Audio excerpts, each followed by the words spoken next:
Oke, selamat pagi semua. Jadi hari ini kita akan membahas masih terkait dengan fixed asset ya, property plant and equipment ya. Nah, sekarang kita akan bahas masalah pengukuran ya.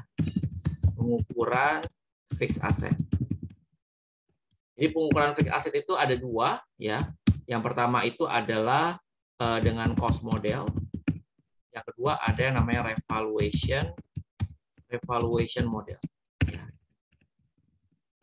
Jadi ada model biaya dan ada model revaluasi.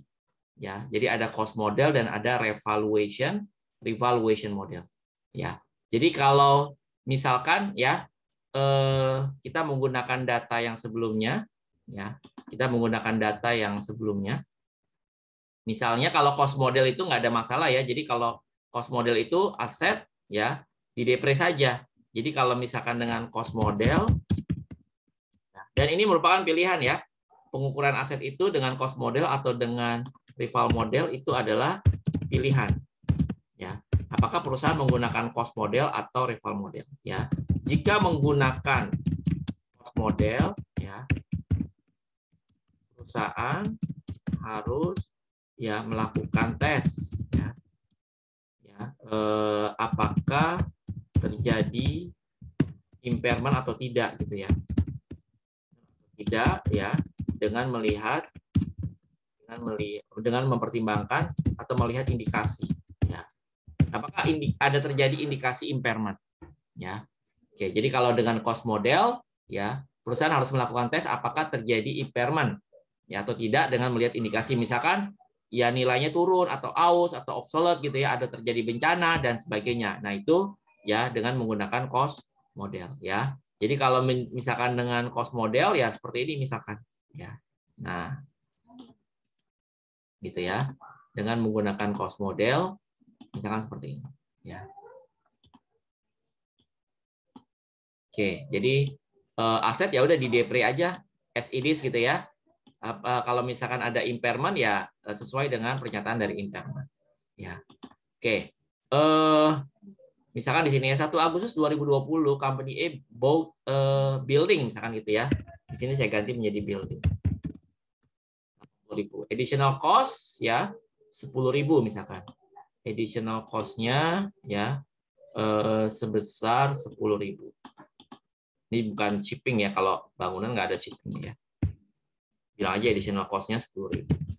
Nah, useful life-nya katakanlah 4 tahun, residual value 20. Ya, kalau gedung biasanya kan 20 tahun ya, cuman kita asumsikan di sini useful life-nya oke nggak apa-apa deh 20 tahun ya, 20 tahun. Residual value-nya 20. Berarti di sini 100 dibagi 20 ya. Berarti 100% dibagi 20 ya. 5%. Ya, berarti depresiasi per tahunnya ya 5% kali 80.000 dikurang 20.000 gitu ya.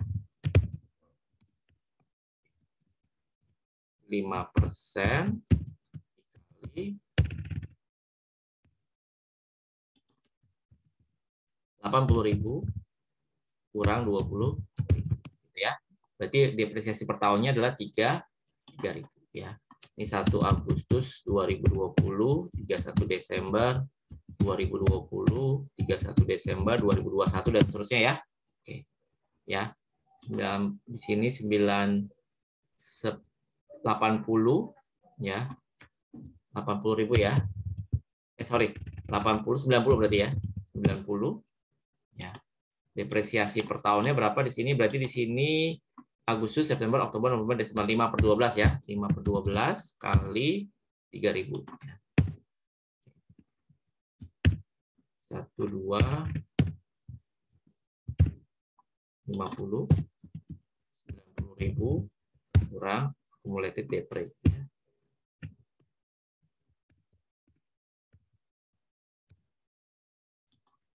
Nah, ya. Ini seterusnya sama ya. 3 September 2020, 21 dan seterusnya sampai dengan 20 tahun ya. Oke, 20 tahun berarti sampai kapan tuh? Ya. Sampai dengan Juli nanti ya. 31 Juli 2020, 21, 22, 23, 24, 25, 26, 27, 28, 29, 30, 31, 32, 33, 34, 35, 36, 37, 38, 39, 40. Ya, sampai 40.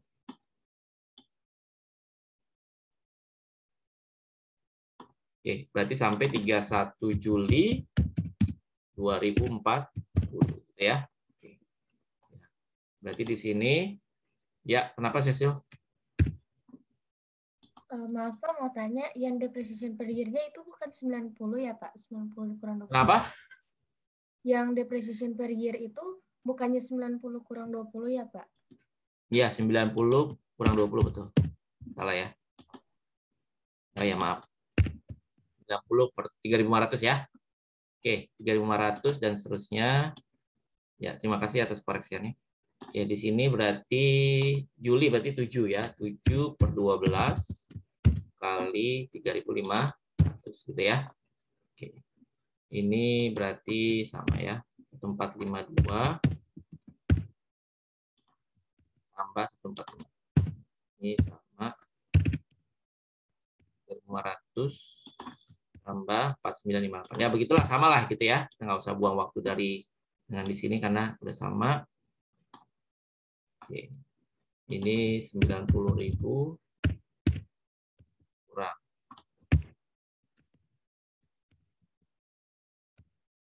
958 dan seterusnya ya.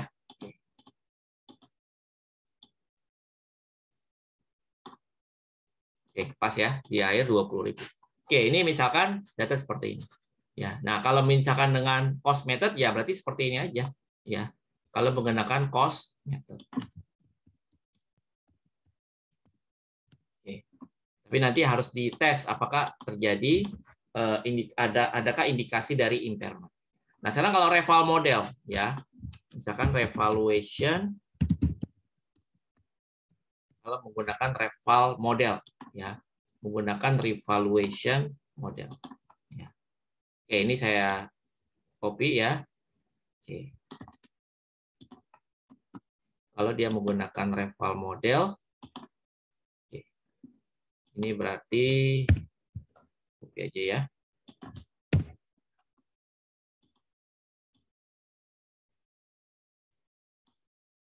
Oke, gitu ya. Nah, ini kalau menggunakan reval model, misalnya gitu ya. Misalnya per 31 Desember 2022 ya. 31 Desember 2020 perusahaan melakukan revaluasi. Kita melakukan revaluasi. Jadi revaluasi ke nilai wajar aset. Kita lihat ya. Per 31 Desember 2020 ya. Dia kan punya aset berapa nilai bukunya? Aset nilai bukunya nilai perolehannya kan 90. Accumulated depre-nya berapa? 31 Desember 2020. Ini ya. 1458. Ya, atau jangan per 31 Desember 2020 deh. 31 Desember 2022. Per 31 Desember 2022 ya. Perusahaan melakukan revaluasi ke nilai wajar aset. Ya. Berarti aset 90, akumulatifnya berapa? 31 Desember 2022 8458 ya. Oke, misalkan nilai bukunya ini. Ya. Nilai bukunya berarti selisihnya ya. Book value-nya 90 kurang 8458. 81 ya. 542 ya. 81542 nilai bukunya ya. Per 31 Desember. Perusahaan melakukan revaluasi ke nilai wajar aset ya. Nah, misalkan di sini direval. Revaluasi karena misalkan ini kan gedung ya. Gedung itu kan mungkin nilainya atau nilai gedung itu kan berarti satu kesatuan dengan tanah gitu ya. Itu kan nilainya tuh bisa naik terus ya. Kita tahu bahwa nilai gedung itu bisa selalu naik. Ya. Oke. Jadi dia bisa selalu naik. Nah, di sini berarti ya, di reval misalkan fair value-nya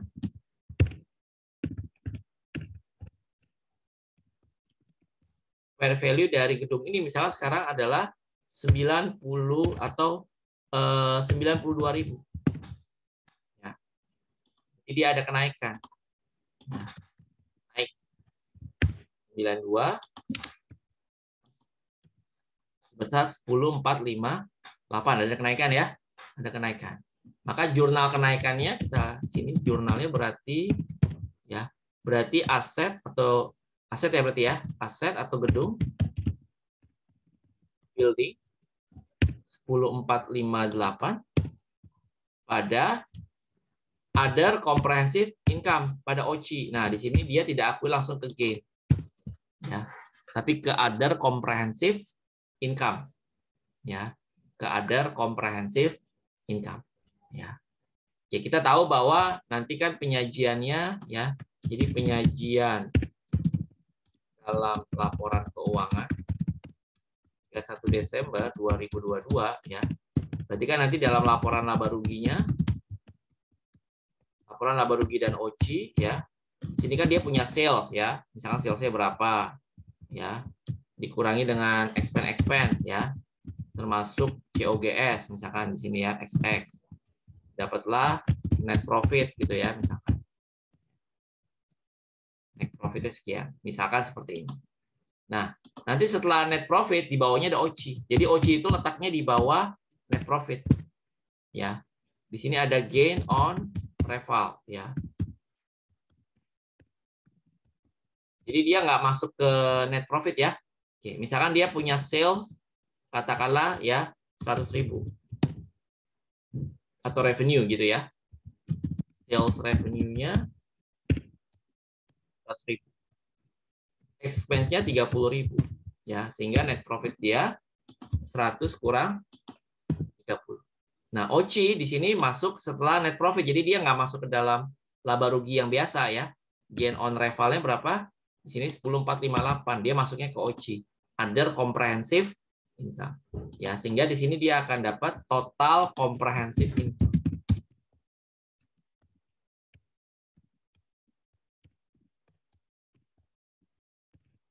Total comprehensive income-nya berarti 70 tambah 10.458. Ya, 80.458. Nah, gitu ya. Oke, jadi sales, expense, ya, net profit. Nah, di sini ada OCI gain on reval 10.458, ya, dapat total comprehensive income-nya, gitu. Ya. Oke, jadi nanti di statement of financial position-nya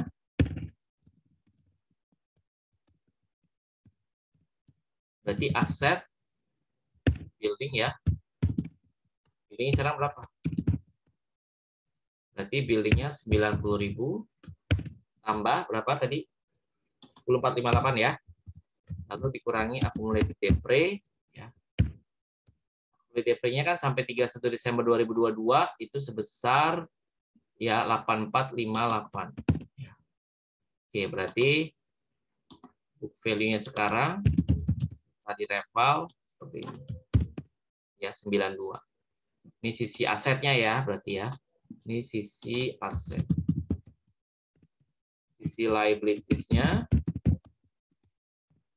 ya, ada sisi equity berarti ada retain earning ya, RE.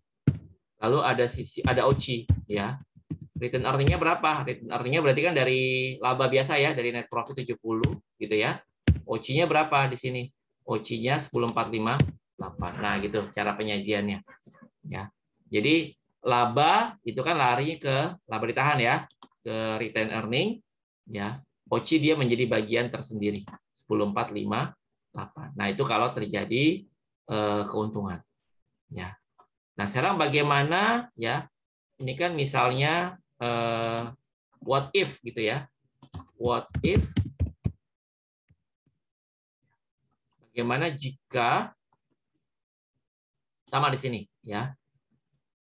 Dia melakukan reval tapi revalnya rugi. Ya, 31 Desember revaluasi aset juga sama ya.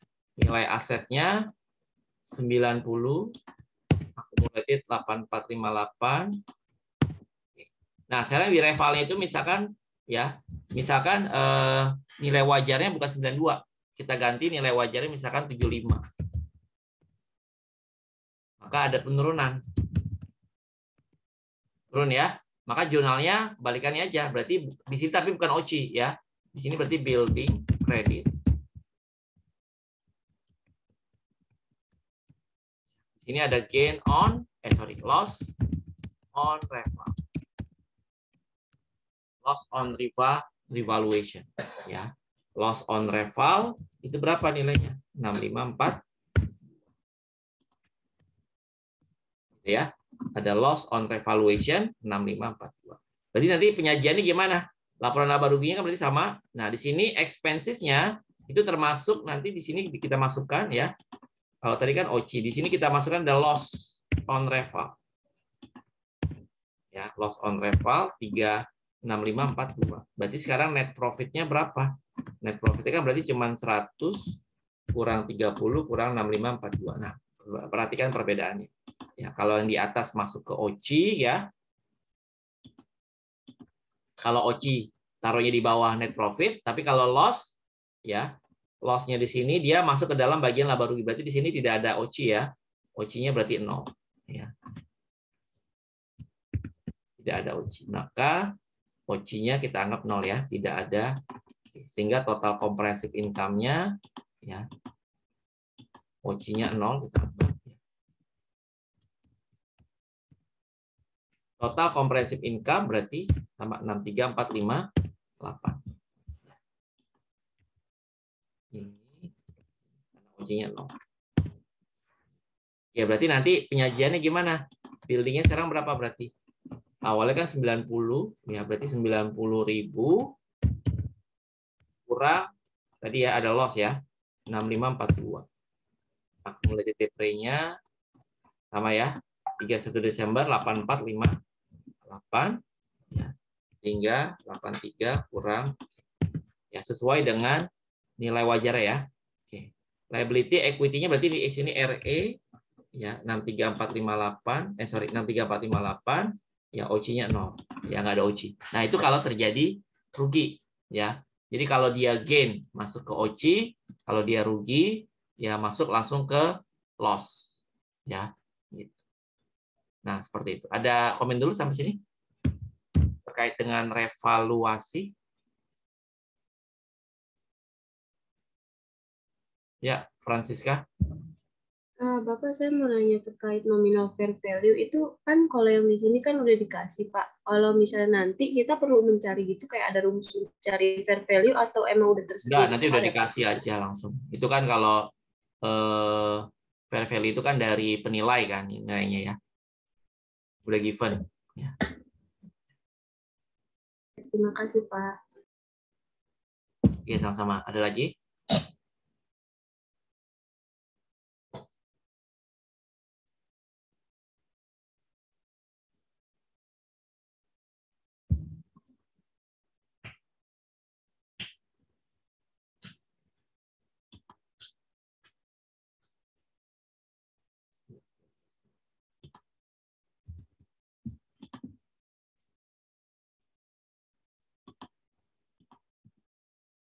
Oke, bagaimana jika setelah direval gitu ya? Oke, jika direval, nah ini saya hide dulu yang ini ya. Kalau yang tadi yang revalnya rugi ya. Oke, setelah itu ya, oke, kasus akan diteruskan untuk yang reval laba ya, yang gain on reval. Ya. Oke. Maka depresiasi selanjutnya gimana? Ya, oke, berarti di sini kan kita dengan revaluation model kan terakhir tadi sampai kapan tuh? 31 Desember 2022 ya. 31 Desember 2022. Sorry. Nah,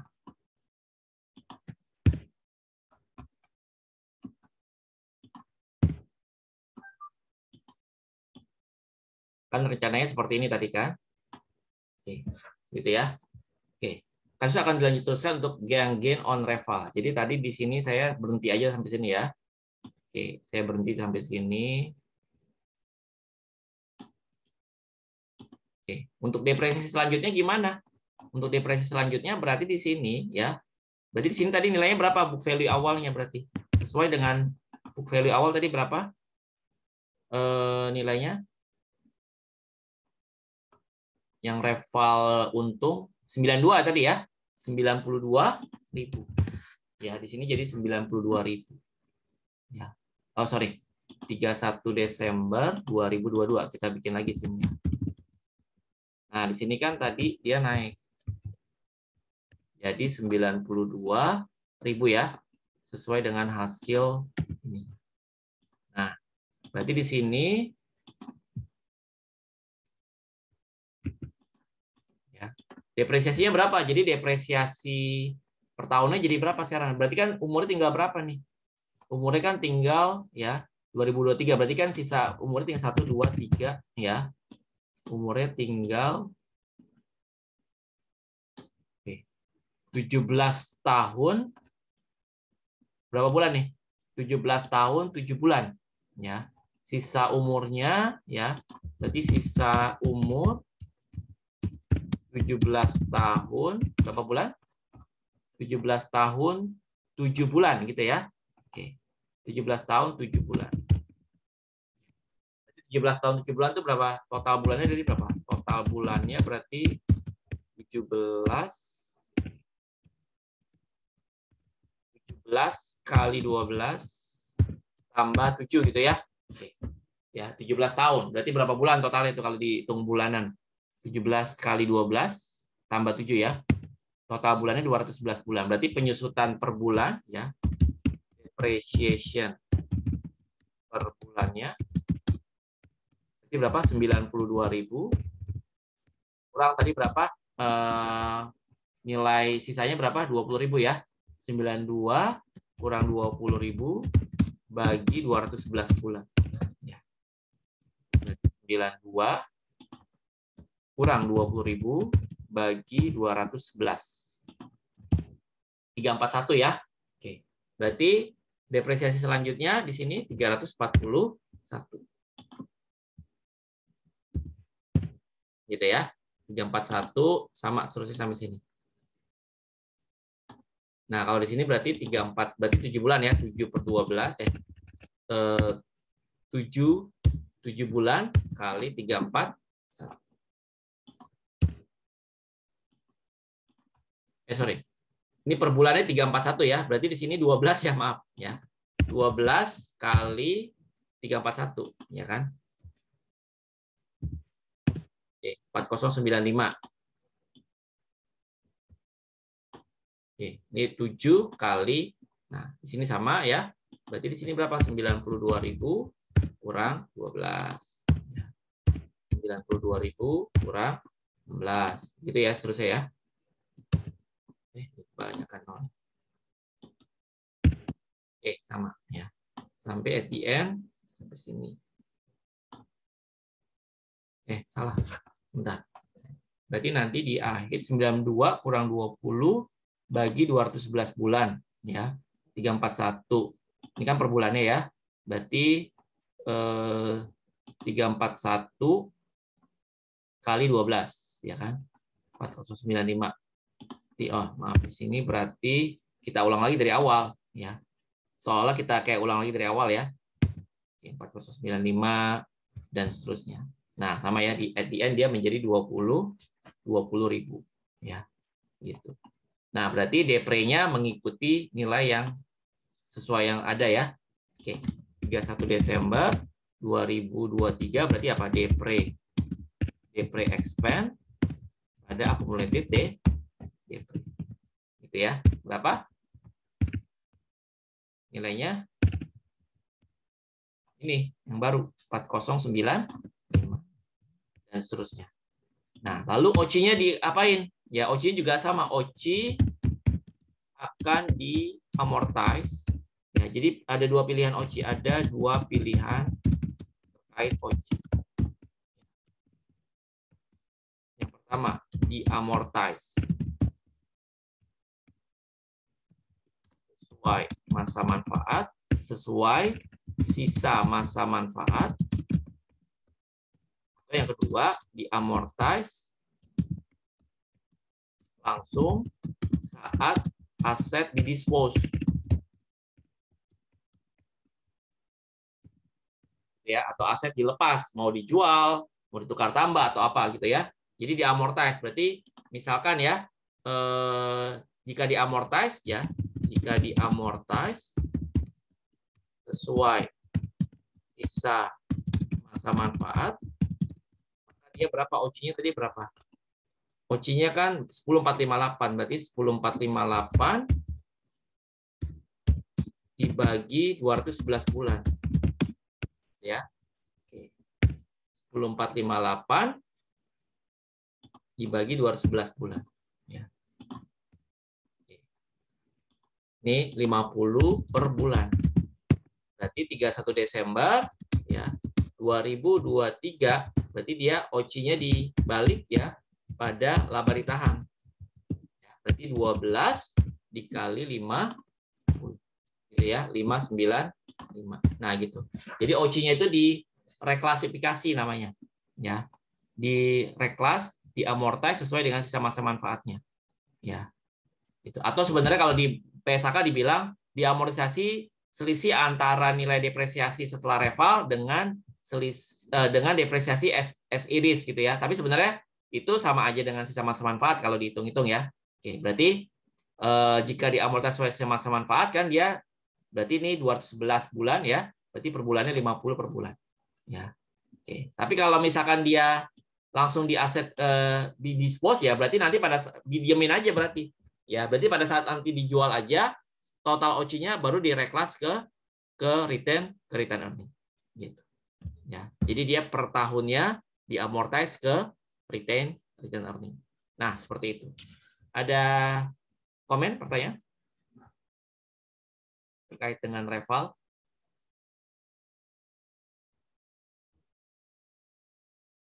Kalau dia terjadi keuntungan, ya Erlang?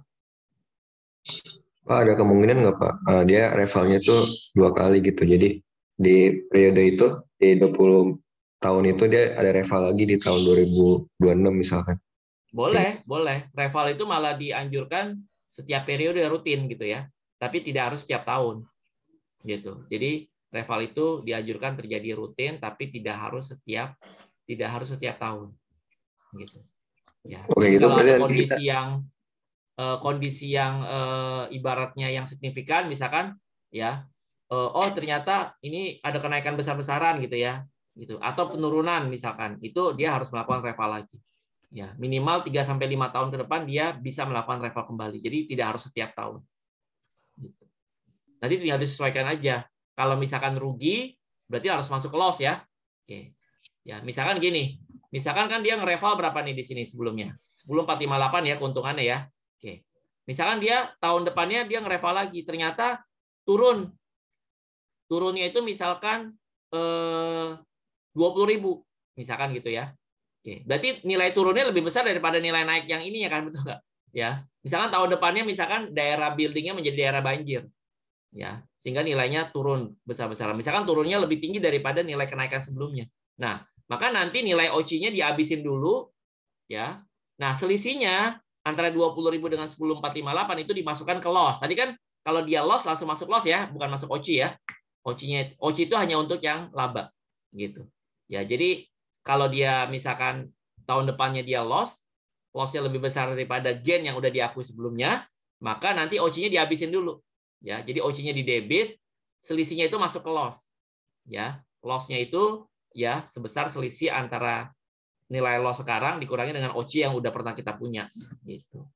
Ya, itu langsung masuk ke laba rugi biasa. Ya. Oke.